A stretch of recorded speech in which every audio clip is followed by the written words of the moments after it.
Hello, अस्सलाम वालेकुम।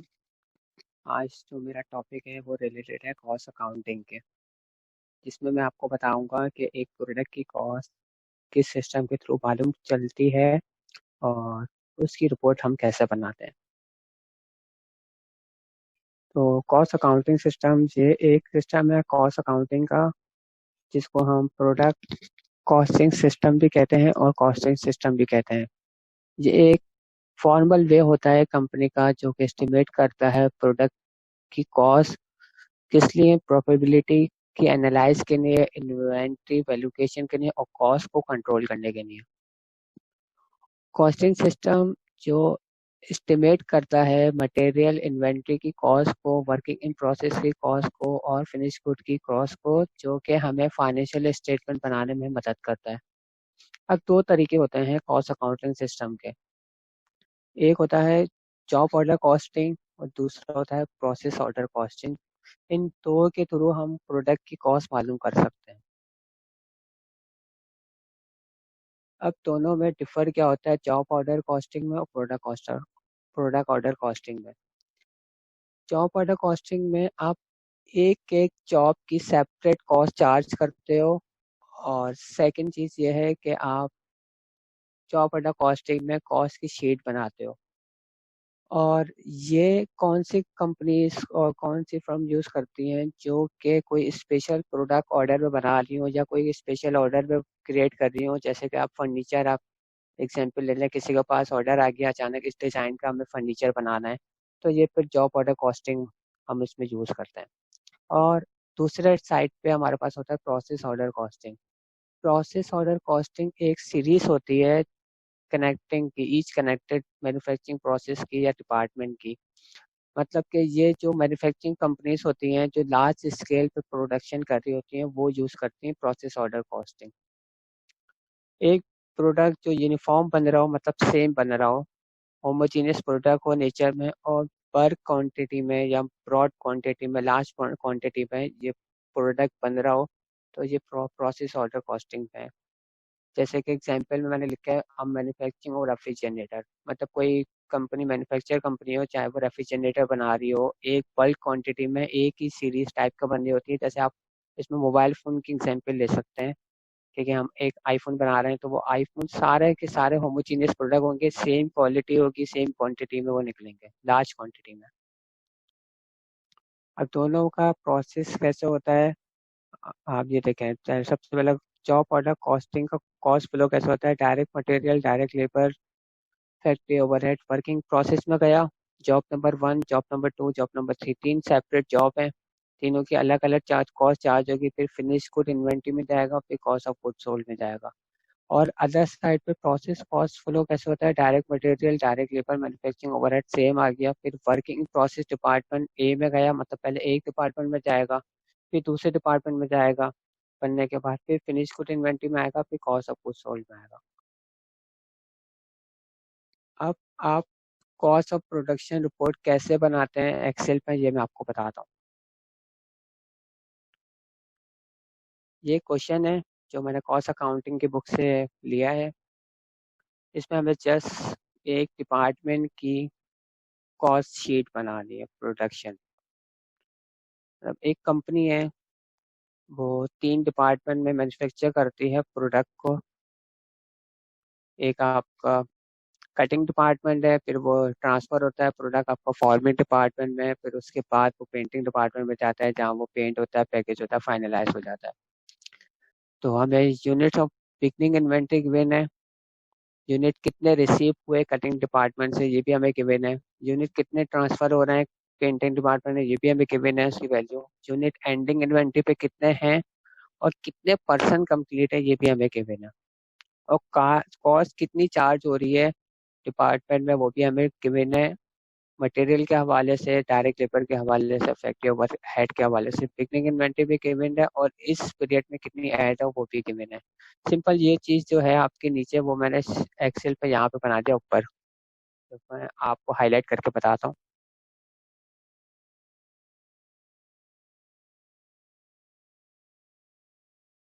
Simple ये चीज मैंने यहाँ पे वहाँ की वैल्यू उठा के यहाँ लिख दिया और इन दो को ऐड करा दिया।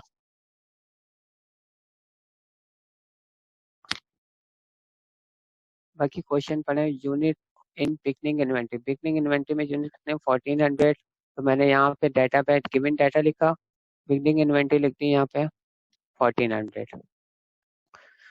उसके बाद unit receive from cutting department. अच्छा, हम लोग जो काम कर रहे हैं वो फॉर्मिंग डिपार्टमेंट में कर रहे हैं, मतलब सेकंड डिपार्टमेंट में। अब यूनिट रिसीव हो रहा है कटिंग डिपार्टमेंट से, कितने हो रहे हैं 4600। तो यूनिट स्टेट में आएगा 4600 आपका कितने रिसीव हुए। और unit transfer to painted department, मतलब आप जिस डिपार्टमेंट में काम कर रहे हैं उस डिपार्टमेंट से आप नेक्स्ट डिपार्टमेंट में कितने ट्रांसफर कर रहे हैं 5000 प्रोडक्ट। 5000 प्रोडक्ट बोलो, 5000 कॉस्ट की product. Unit transfer from department 5000, यहाँ पे मैंने लिख दिया वैल्यू। और यूनिट इन एंडिंग इन्वेंटरी कितनी है 1000। Unit still in process and ending inventory, यहाँ पे लिख दिया 1000। अब डायरेक्ट मटेरियल में कितने परसेंट कम्प्लीट है 60% कम्प्लीट है, और लेबर एंड ओवरहेड में 30% कम्प्लीट है। तो सिंपल यहाँ पे हम परसेंटेज का साइन लगा दें और लिखते हैं यहाँ पे कि 60% कम्प्लीट था, 30% और cost from present department 100% complete होता है। अब ये मैंने कॉस्ट ऑफ प्रोडक्शन रिपोर्ट बनाई थी। Cost of production report department दे रहा फॉर्मिंग डिपार्टमेंट सितंबर की। सबसे पहले क्वांटिटी शेड्यूल आता है आपका, फिर आपका इक्विवेलेंट यूनिट ऑफ प्रोडक्शन, फिर आपका cost to account for and cost accountable for. ये चार आपके समझते स्टेप हैं, या आप इसको कुछ भी कह सकते हैं। अब सबसे पहले बिगनिंग इन्वेंटरी की वैल्यू यहाँ पे इजिकल टू का साइन लगाएंगे आप, simple is equal to beginning inventory, enter कर देंगे तो आ गई 1400। और यूनिट स्टार्ट फॉर प्रोडक्शन, कितने आपको रिसीव हुए थे नेक्स्ट डिपार्टमेंट से और कितने स्टार्ट हुए, वो आपको ये रहा 4600 है। सिंपल इसको भी आप एंटर करेंगे 46। और सिंपल आप इन सम का साइन लगाया, ब्रैकेट ओपन, और इन दो को ऐड करना है। 6000 वैल्यू आ गई आपकी। ऐसे आप देखिए unit complete and transfer to next department. Unit कितने कंप्लीट हुए और नेक्स्ट डिपार्टमेंट में कितने ट्रांसफर हो रहे हैं, ये भी आपको वैल्यू गिवन थी। इजिकल टू का साइन लगाएं आप, सिंपल फॉर्मूला लगाने के लिए ये लिखा हुआ यूनिट इस ट्रांसफर फ्रॉम नेक्स्ट डिपार्टमेंट 5000 थे, यहाँ पे एंटर करा 5000 आ गया आपका सिंपल। और unit still in process and ending inventory में कितने गिवन थे वो भी आपको गिवन है क्वेश्चन में, वो भी आप लिख देंगे। इजिकल टू का साइन लगाया, एंडिंग इन्वेंटरी आपकी ये रही unit still in process ending inventory 1000। Simple enter करते हैं तो यहाँ पर आ जाएगा। ये आप देखें ये आ गया 5000 1000। अब इन दोनों को भी आप ऐड कर दें सम का फॉर्मूला लगा के। अब ये वैल्यू और ये वैल्यू आपकी इक्वल आनी चाहिए, मतलब बराबर है, मतलब सही है। यहाँ तक आपका पहला स्टेप। अब यूनिट कंप्लीट सेकंड स्टेप में unit complete and transfer out to next department, मतलब कितने कंप्लीट हुआ कितने नेक्स्ट डिपार्टमेंट में कन्वर्ट हुआ उसकी वैल्यू आप लिख देंगे। ये भी आपको गेमिंग था। ये सामने ये रहा 5000, एंटर कर देंगे सिंपल, और सब में ये इक्वल आ जाएगा ऐसे। यहाँ पे F4 करेंगे इसको कांस्टेंट रखने के लिए। 5000 5000 5000 5000 सब में सेम रहेगा। Unit in process. अब unit of process direct material, direct labour, factory overhead, cost of present department, इसकी वैल्यू अब चार्ज करेंगे हम लोग।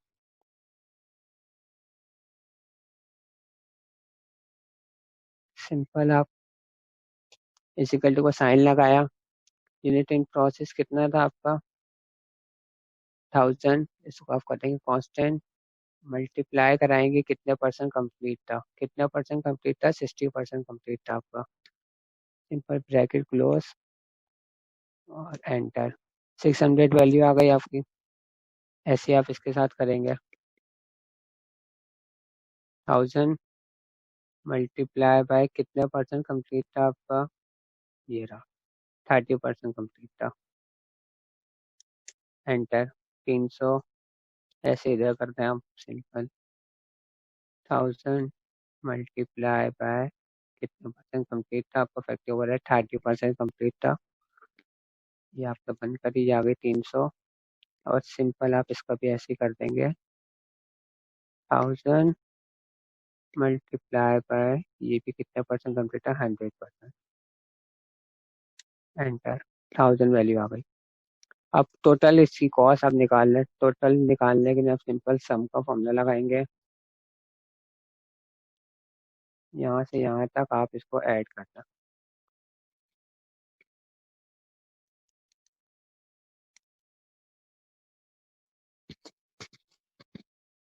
56,000 आ गई। इसको ऐसे कर दें तो आपकी टोटल वैल्यू 56,000 53,000 5300 5300।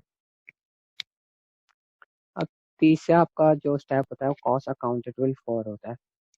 सबसे पहले डायरेक्ट मटेरियल की कॉस्ट टोटल कॉस्ट जो आपको गिवन थी वो आपको मैं दिखाता हूँ। ये थी, इन दो को ऐड करेंगे तो टोटल कॉस्ट आएगी डायरेक्ट मटेरियल की भी डायरेक्ट लेबर की भी, जो कि मैंने ऊपर बनाया हुआ ये रहा। Cost from present department, direct material direct labour factory overhead दो, ये कॉस्ट है ये जाएगी। सिंपल इजिकल टू का फॉर्मूला लगाया। डायरेक्ट मटेरियल आपका ये रहा, आप एंटर करते हैं आगे डायरेक्ट मटेरियल की कॉस्ट, इसको direct labour factory overhead cost for present department मैंने ऊपर लिखा हुआ ये रहा, इसको भी आप एंटर करते हैं। अब जो यहाँ पे आपका कितना इक्विवेलेंट यूनिट कंप्लीट है ना उसकी वैल्यू आप यहाँ पे लिखते हैं।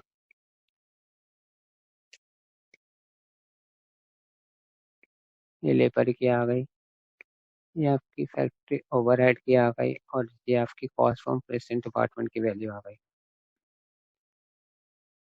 और इसका भी टोटल कर लें आप, कितना टोटल हो रहा है सम का वैल्यू फॉर्मूला लगाएं।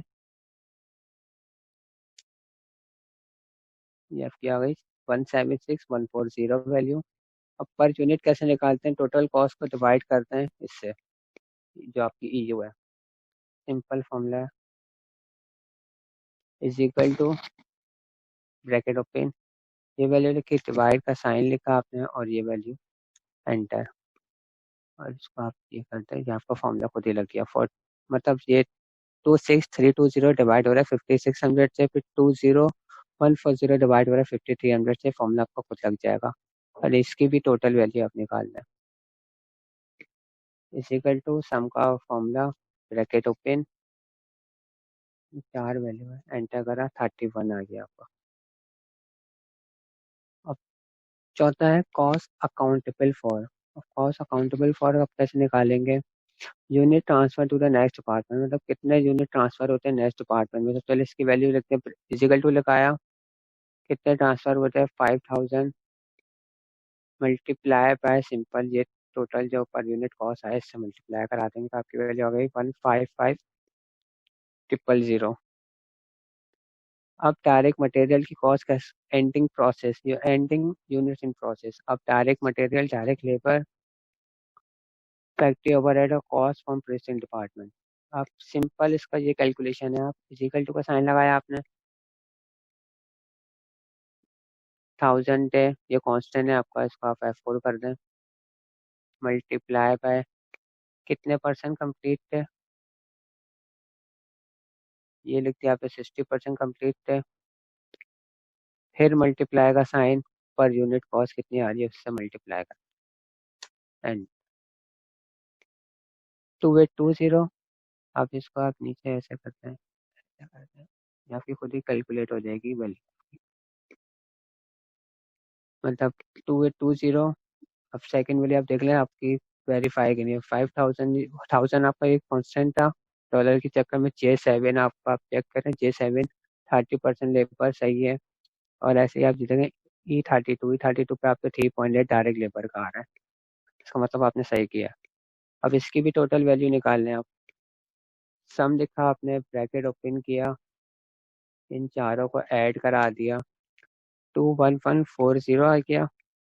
अब total cost for department accountable कितनी कॉस्ट आ रही है टोटल, सम का फॉर्मूला लगाया आपने सिंपल, इसको और इसको ऐड कर दिया, तो ये आपकी टोटल कॉस्ट आ गई 176,140। 176,140 इधर भी आ गई और 176,140 इधर भी आ गई। इसका मतलब आपने बिल्कुल सही किया, ये दोनों इक्वल आएंगे। ये फॉर्मूले के थ्रू आप ऐसे कॉस्ट ऑफ प्रोडक्शन रिपोर्ट बनाते हैं किसी भी डिपार्टमेंट की। अब आपको जस्ट आपने फॉर्मूला यूज किया है तो आपको सिंपल हो जाएगा दूसरी रिपोर्ट बनाने के लिए। सिंपल आप इसको यहाँ से आप कॉपी करें पूरे को,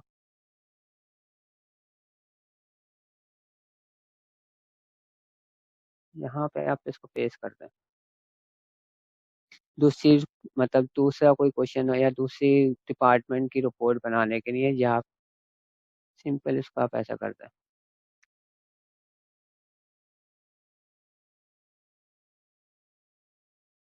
अब मेरे पास ये दूसरा क्वेश्चन गिवन है, जो मैं आपको जूम करके दिखाता हूँ। बिल्डिंग इन्वेंट्री कितनी है? 1000 unit receive from syrup department, कितने रिसीव हुए हमें? 2000 unit added to the carbonate department, कितने ऐड हुए इस पीरियड में? 6000 unit transfer to the polythene department, 78। और एंडिंग में कितने हैं? 100% मटेरियल में कम्प्लीट है, 25 लेबर और ओवर हेड में कम्प्लीट है, आपके 1200 इसकी वैल्यू है। और ये कितने कॉस्ट चार्ज होती है डिपार्टमेंट में, वो भी गिवन है। आप सिंपल इसको आप वहाँ पे बना दें वन, मतलब अब ये सारा 0 0 हो जाएगा, स्टार्टिंग से काम होगा। 0 0 0 0, ठीक है। ऐसे आप इसको भी 0 0 कर दें स्टार्टिंग से काम करने के लिए। 1120 140, यहाँ पे लिखते हैं आप 1120 140, देन उसकी वैल्यू है आपकी 65 and 120, 65 120। और कितने इस पीरियड में ऐड हो रहे हैं वो इसकी वैल्यू लिखते हैं आप 9680, 9680। उसके बाद 1210, 1210। उसके बाद आपका 1960, 1960। और आपका जो लास्ट रह गया 3120, 3120। सिंपल ही आ गई, खुद ही ऐड होता जाएगा आगे। अब यहाँ पे आपको वैल्यू लिखनी है। सबसे पहले यूनिक एंडिंग इन्वेंट्री 100% मटेरियल पे कम्प्लीट है और लेबर एंड ओवरहेड पे 25% कम्प्लीट है। मटेरियल पे 100%, लेबर पे एंड फैक्ट्री ओवरहेड पे 25। अमाउंट कितनी थी इसकी वो भी देख लें आप, 12, एंडिंग में 1200 लिख दिया। उसके बाद unit transfer to bottling department, मतलब अगले डिपार्टमेंट में कितने ट्रांसफर करो आप? 7800। यहाँ पे आ गया 7800। बिगनिंग इन्वेंट्री 1000 थी आपकी, बिगनिंग इन्वेंट्री 1000 लिख दिया आपने जस्ट। और यूनिट रिसीव कितने हुए सीरप डिपार्टमेंट से? 2000। और स्टार्ट कितने हुए प्रोडक्शन? 6000। तो दोनों ऐड हो जाएंगे तो 8000 ही आपका लिख दिया सिंपल। ओह सॉरी, 8000 इधर नहीं आएगा, इधर आएगा 8000। सिंपल आपने यहाँ वैल्यू लिख दिया। अब आप चेक करें कि आपने सही लिखा है नहीं लिखा। अब देखें 9000 इक्वल आ गया सिंपल 17450, 17450। उसका मतलब कैलकुलेशन ऑटोमेटिक हो जाएगी और बिल्कुल सही कैलकुलेशन की भी है आपने। सिंपल जस्ट आसान फॉर्मूले प्रोडक्शन रिपोर्ट बनाने के लिए आप इस मेथड को यूज़ करें ताकि आप बहुत आसानी से कॉस्ट ऑफ प्रोडक्शन रिपोर्ट बना लें प्रोसेस ऑर्डर सिस्टम के थ्रू। बहुत शुक्रिया।